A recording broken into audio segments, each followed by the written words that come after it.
Ya, intinya begini, Mas. Masalah bersatu guyub rukun ini ndak usah ngurusin yang menolak. Intinya kita kembali ke dalam hati kita masing-masing sebagai seorang PSHT yang mempunyai ilmu SH setia hati ini. Jadi di dunia itu biasa, di dunia itu kebaikan ada yang menolak, dia lebih cenderung ke dalam maksiat. Itu nggak ada masalah karena itu adalah pilihan hidup mereka itu sendiri. Tapi kalau kita kan harusnya punya malu nih, punya malu karena menolak kebaikan, menolak guyub rukun, itu kita harus malu itu karena ini perbuatan yang tidak baik.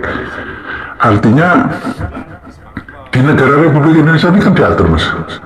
Maka di Indonesia ini kan terjadi beberapa banyak suku bangsa, maka timbullah Bhinneka Tunggal Ika itu.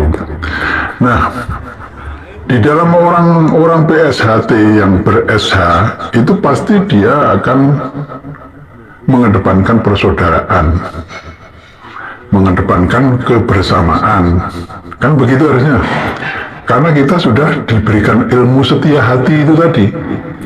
Tetapi kalau mereka itu menolak, artinya ya sudah, karena mereka itu satu, takut akan kehilangan sesuatu yang didapatkan setiap tahunnya kan, bahkan tiap bulan kan juga mendapat, nggak tahu caranya gimana. Kemudian juga takut juga hilang ketokohannya kan.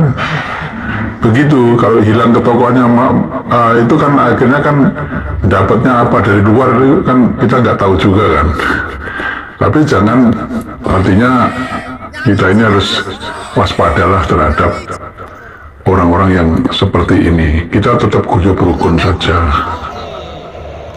Seperti kejadian sekarang contohnya ya, kejadian sekarang ini kan yang mempunyai acara ini kan Mas Sony Tulung itu dari Garda Trate, yang mengajak bersatu guyub rukun itu Mas Sony Tulung itu loh, Mas Sony Tulung. Tapi kan ini semua sama orang-orang pengikutnya Mas Murjoko ini kan seakan-akan yang mempunyai acara kan Mas Topik gitu ya.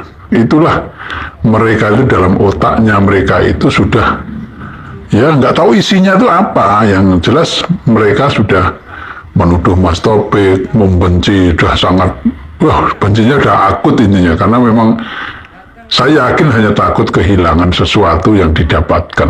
Saya yakin itu kok. Yang perlu diwaspadai itu begini, Mas.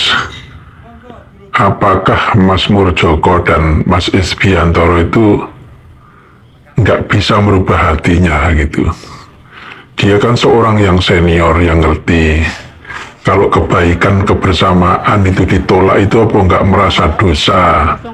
Apakah tidak merasa melanggar pepacuh karena membenci saudaranya sendiri? Walaupun mereka punya padokan sudah dipecat.